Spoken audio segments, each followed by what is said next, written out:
Welcome to the Ancient Way. I'm James. I'm Marley.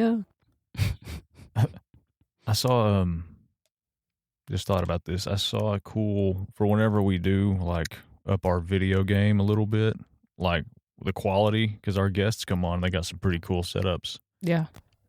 It might be easy to get, like, just some, like, boards that kind of look old, like, make, like, a wooden, like, circle, basically, of, Yeah. like, boards. I hope I can describe this. And then we can print out a cutout of the logo Oh, that's cool. and paint it on this wood Yeah. and then light it in the back. I love that. Let's That do makes it. sense. Yeah, let's do it. And it seems like easy. I might could do that. Let's make it a Saturday project one day. That'd be fun. So then when we have videos, we'll have a better Logo in the background. a logo and then maybe a better camera. We won't be like choppy and blurry and Nasty gray walls. nasty gray walls. I'm just kidding. These aren't nasty. They're very nice. They're nice, but it's gray. It is gray. Anyways, that was one of my thoughts. I like it. And then I took notes. I'll take notes, and for some, I'll title them "The Ancient Way" or TAW. Just when I'm like, oh, this would be something interesting to bring up on the podcast. I had thought about, I don't know where. Okay, it came up when something like bothers you, or if someone offends you. When that happens, and I think it was like people that are complaining on like what's the next door app. Kelsey has that. People complain about the trash and stuff like that, or like It's a place for people just to. yeah to vomit. It's the filth of the earth is complaining, and I was gonna say bitch and moan, but that's better. that's it. That's what it is. I thought about it, and people when they have something like that, and can you think of a time that you were just really upset about something? Yeah. Well, then you have like, well, how do I get rid of this? Do I complain or do I attack somebody? Mm-hmm. Or, you could forgive. You could choose forgiveness, the forgiveness route. In either one, it's almost as if either one rids you of the pressure. Mm-hmm. It's an attempt to.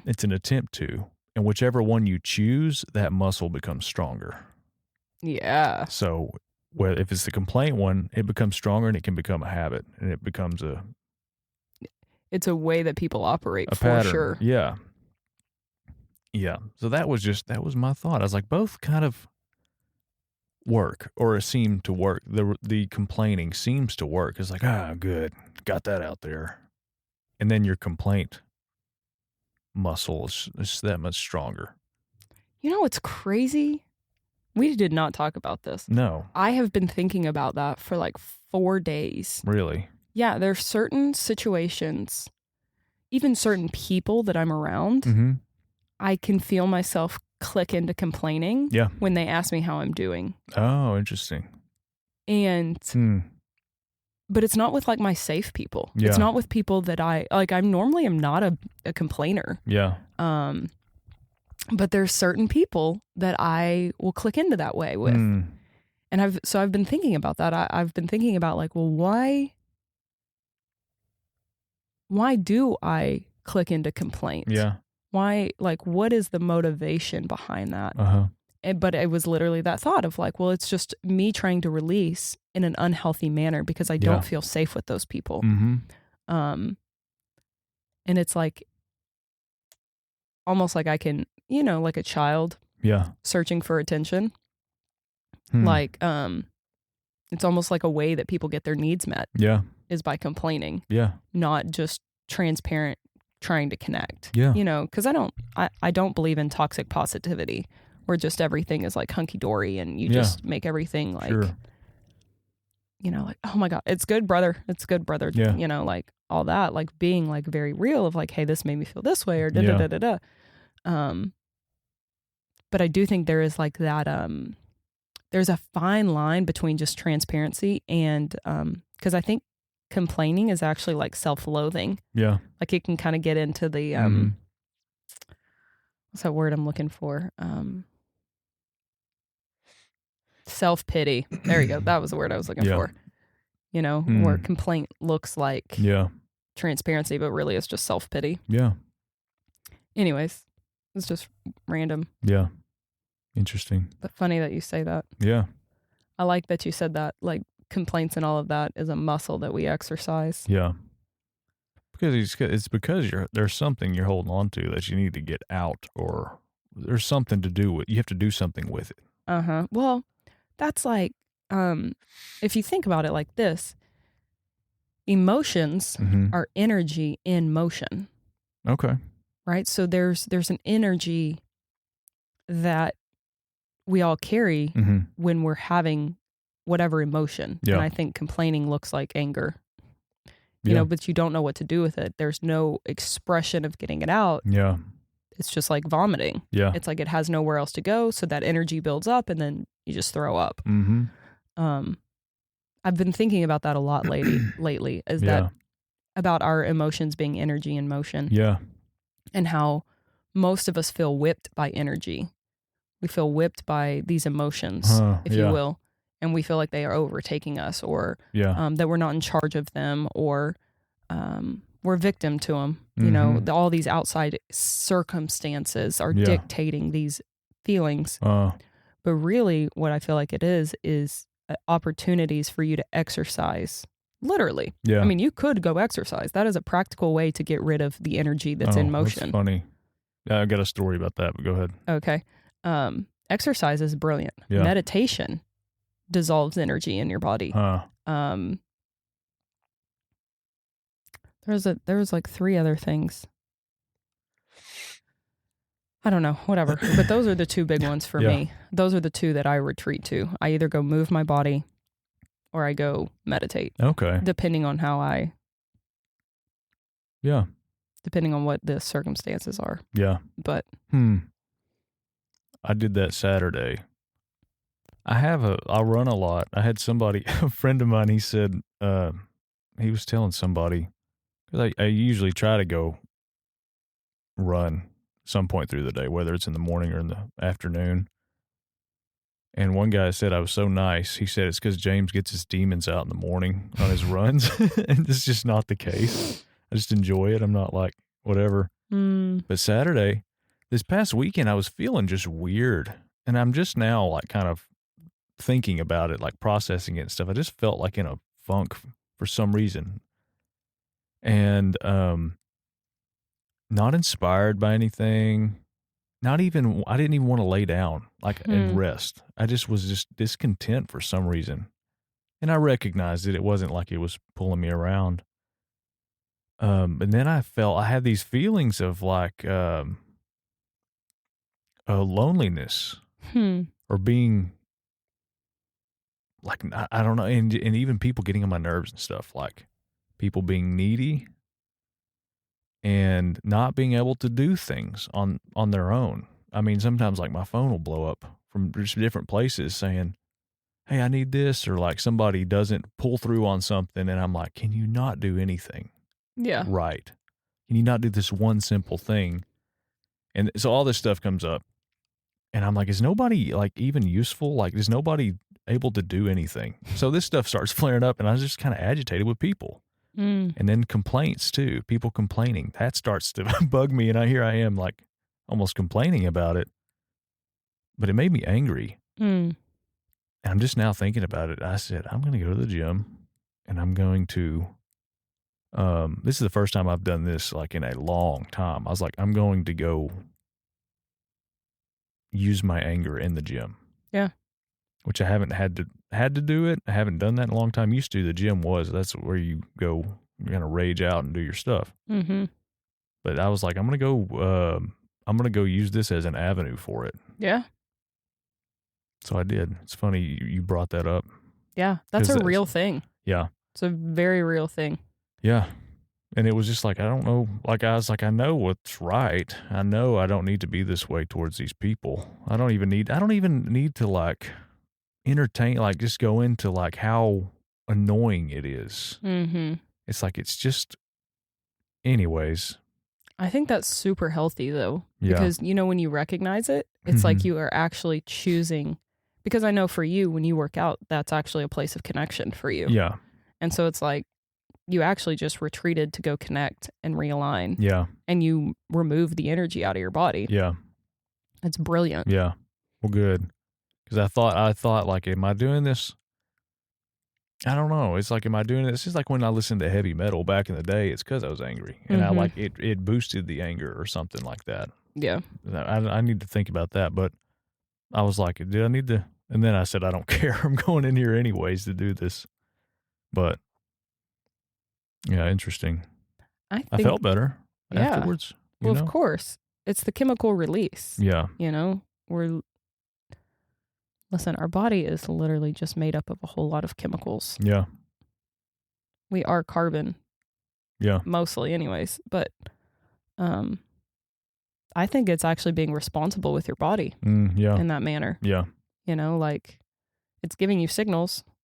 So you actually went to release it, to reset it. Yeah. Which when you go work out, you're getting levels of endorphins, oxytocin, dopamine, which is bringing your body out of that cortisol. And you're actually resetting your body and doing that. I think it's brilliant. Oh, good. Absolutely brilliant. Good. And I think those are like little tools that we all have that we don't realize that we have, because some people are like, well, I got to go pray, or I'm going to have to go, I think just sometimes they're like, well, I shouldn't be feeling that. But then they end up feeling shame that they feel that. So then they're like, well, I need to go read my Bible.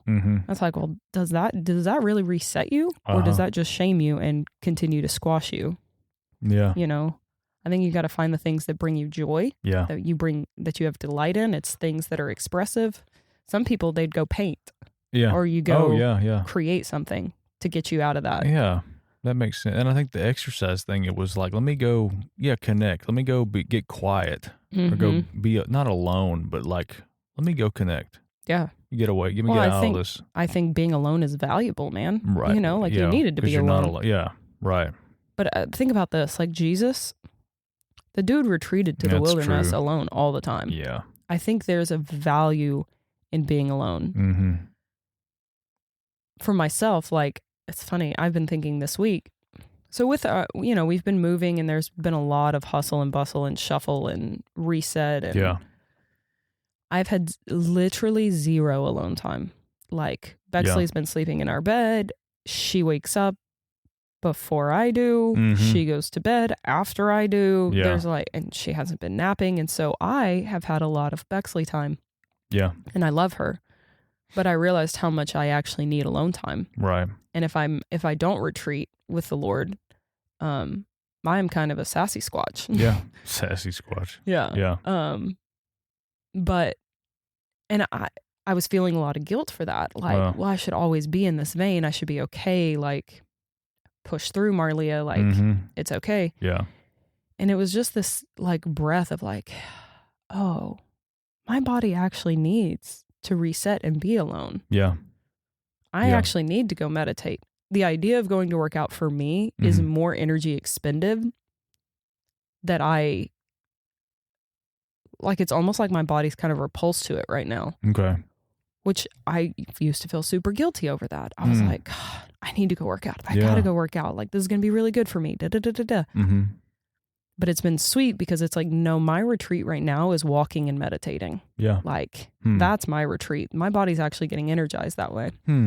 Not doing 1,000 squats in 10 minutes. Yeah. That's whatever. But that's exaggeratory, but you know what I mean. Anyways, I just think it's brilliant. I think it's brilliant how it's so important to listen to our bodies because our bodies are communicating what we actually need. But when we put judgment on it or we put expectations on it or whatever, we can't show up in that way. Well, yeah, that and to be the deciding factor of what to do with what you have when things like that pop up. Yeah. To recognize them and like even to hold it out and look at it and say, oh, I have this. What do I do with this? And not realize or not take the bait that you're a victim or at the subjection. Yeah. To despite what it feels like. Yeah. Yeah. Yeah. And we've talked about that too. It also, there's another level of it that's like, wow, it's an honor to be able to feel this. To sit in the middle of something, even if it's like awful, it's like, I can sit in this and wield my authority in the center of it. Yeah, dude. And that's I don't think the Lord ever shames us for having emotions, right? Because it says, in your anger, do not sin. Yeah. He doesn't ever say, don't be angry. Yeah. That's right. He's like, hey, don't lose your identity in it. Yeah. In the midst of your anger. Don't take on another form. Yeah. Yeah. Like, remember who you are, even in the midst of anger. Mm-hmm. Because I think it's just it's literally just energy. Yeah.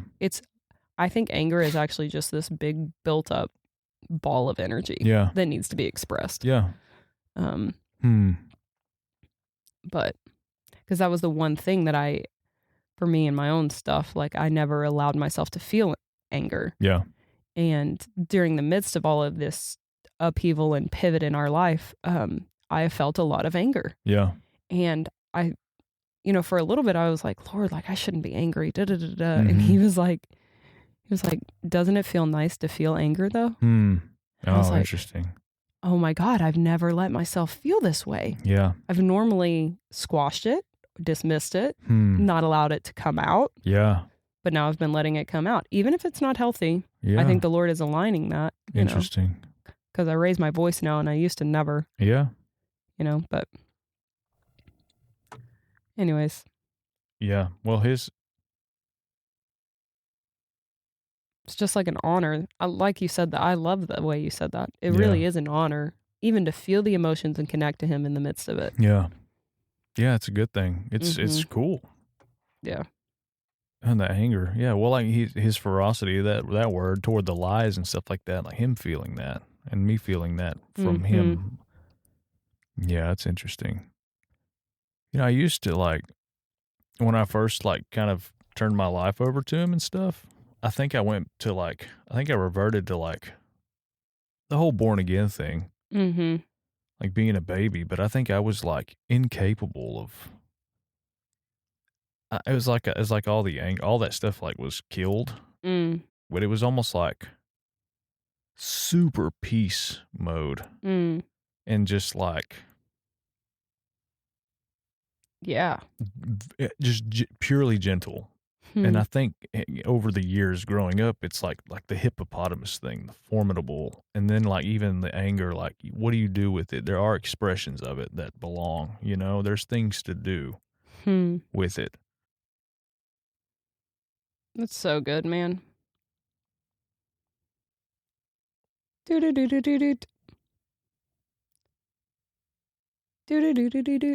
should put some weird music right here. Yeah, sorry, I'm more, James be over here texting in the middle of our podcast. I know, and I just stopped talking. I think subconsciously I'm we can just cut that part out. Okay, we can do it. Give me 2 seconds. So, I'll give you. Just make sure you clip this silence. I will. I'll always go through them. Didn't somebody say? Well, I don't remember. Well, what did we get? I'm pretty sure we had a guest that was like, "You don't want dead time." Okay, I remember that. Speaking of dead time. Yeah, no. Death is off the table for me, buddy. Yeah. No, I was thinking about guests that I wanted to have. Oh, yeah? I meant to tell you that. We can clip this off the air too. This one? Well, yeah, but there was... I'm just going to bleep out their names. Spoop. That'd be kind of funny. Boop, boop. No, I started stumbling upon these people on Instagram that I kind of dug what they were saying. But I was like, I wonder if they would be able to come on the podcast. They definitely have a different lens and view or whatever. But yeah, that's an interesting one. That'd be good. That'd be good feedback to get from people. What? Is I don't want to bring on people that just are the same. I want variety. And it's at what level? Because we're inviting them into our sphere. So it's just how far do you branch out, maybe? Oh, yeah. I don't know. I don't know. I don't know. I'm Mike Parsons. Yeah. But he was I think we aligned pretty closely with him. Oh, I'm talking I totally think we did. How far out do we go? Is that even a question? I don't know. I don't know. Jesus didn't. Yeah, exactly. I needed that. Yeah. So we could, bring on anybody. I was talking to somebody the other day. It's been really sweet lately. So I've really tried to cut down my hours where I'm only working 2 days a week. Yeah. For my own self-sanity. But it's so sweet. I mean, they were really intense days because I have so many people that I see back to back to back to back, and I'm emotionally tapped by the end. Oh, yeah. Because everybody kind of brings in their stuff and vomits it, and we process it and whatever. But it's been so flippin' sweet. Yeah. Like I had somebody that, they told me the only reason that they came back was because I was so transparent about my own journey and how the Lord has healed me and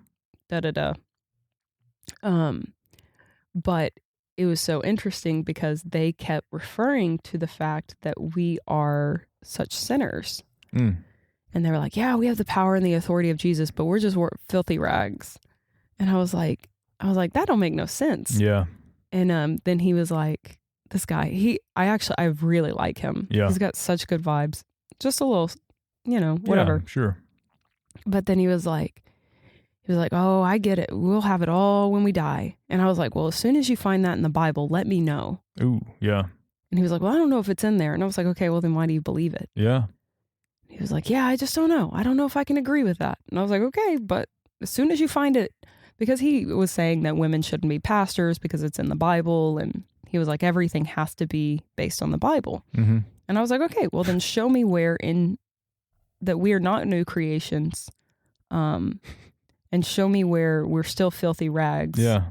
And show me where we can have this after we die. Yeah. And only after we die. Oh, yeah. Anyways, it was quite entertaining. Did you refer him to the Mike Parsons episode? No. No, I did not. I don't even tell people that I have a podcast.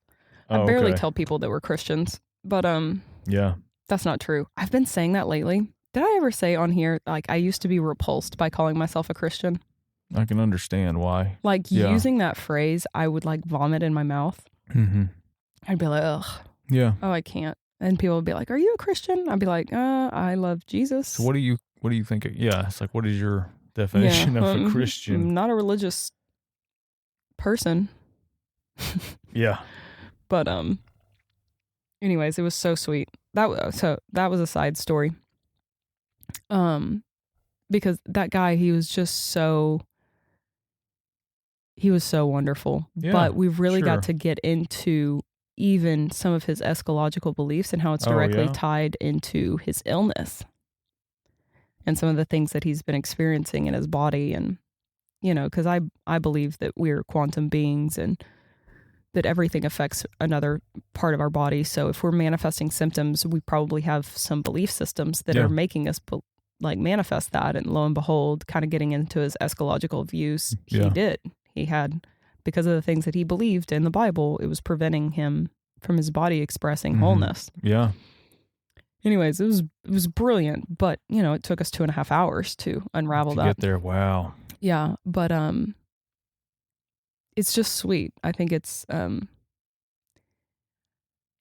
think that's really important, that if your body is manifesting any kind of symptoms, see what's going on there, and not everything is emotionally tied. I'll say that. Not everything is. Is it all belief tied?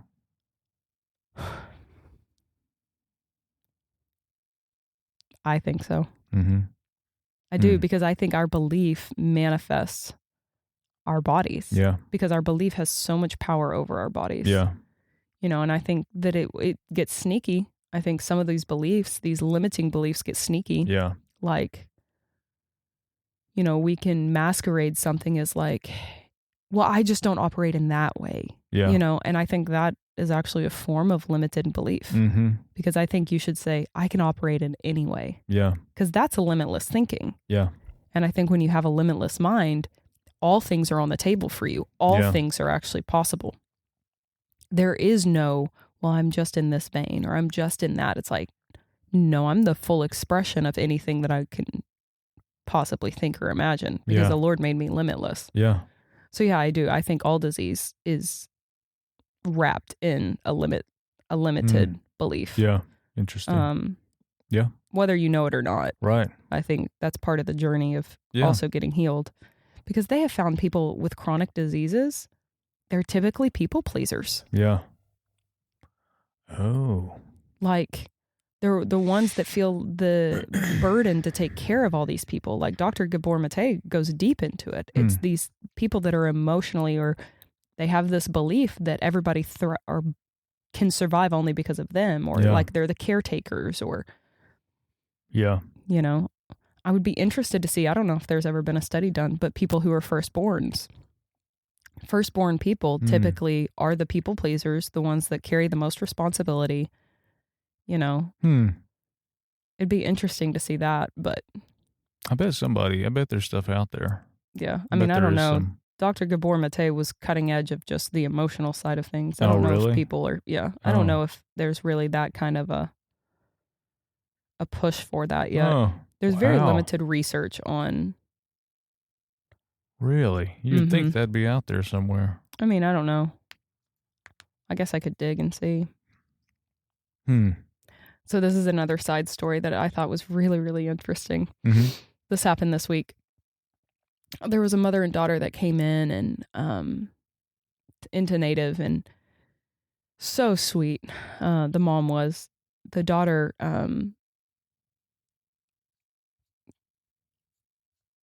you could tell that she was kind too, but we got to talking, and I was just telling her, she ends up telling me that she went to Harvard and like all this stuff. And I was like, well, that's cool. I was like, I don't really subscribe to that. Yeah. Because she was talking about like Western medicine and all this stuff. And anyways, well, I was telling her, I was like, yeah, I went to college at East Texas Baptist University. And I was like, yeah, that was kind of tough. And she was like, well, how the heck did you get to Tyler? So I told her, I was like, I applied to a bunch of different places. This was the only place that gave me a job. Kind of felt like the Lord shut every other door to put me here. And anyways, so this little 13-year-old boy sitting in the Papazon chair, I thought he was deep in his video games. But then he like out of nowhere goes, wait, are you a Christian? And I was like, kind of taken aback by it. Yeah. And I was like, yeah, I am. Are you? Or I was like, yeah, I am. And he goes, hey, me too. And he was like so excited about it. But it was so funny because this lady was from Boston and had an alternative lifestyle. Yeah. And which was whatever. Like I don't care about that. But it was so interesting from the moment that I said, yeah, I'm a Christian. Yeah. Trying to connect with this 13-year-old boy. She just like guard up, kind of like da-da-da. Yeah. And so, but then I was like, you know what? I'm just going to start. I was like, well, tell me about your partner. Yeah. And I actually like showed love to her. Yeah. And then it was bizarre because you could see that she like started to kind of come off guard back down. Yeah. Yeah. But I just thought how interesting that is. One, that terminology, like, hey, I'm a Christian. Yeah. And the response that it gives people. The response to that. Yeah. Because it was the same response I had. Sure. For a long time. Yeah. But just the bitter taste that it has. Yeah. Now being on this side of things, it's like I'm excited to restore that name. Yeah. To actually like give it the true clout. Yeah. Of like, no, we are the followers of the way. Yeah. We are the ones that don't reject people, that we don't Sasquatch people like who have alternative lifestyles. Yeah. Like they feel warm, they feel welcomed, they feel like, Yeah, we take it back. Yeah. Take back the things that were stolen. Yeah. Yeah, all that stuff. But it was so cool because it was like that moment I felt a freaking victory. I kind of like got charged by it because I was like, she's going to have a different look now. Yeah. Yeah. Because you could feel it was so clear as day, the energy that happened in there. But good. Those are like the most exciting things for me. Yeah. Like when you restore it. Mm-hmm. Or when we're taking it back, man. Yeah. We're taking back the true name of what it is to be a Christian. That's right. Yeah. But I have that warrior spirit, I guess. That's good. Where I'm just like, Good. Oh yeah, we need that. You are too, though. Yeah. I like it. Good.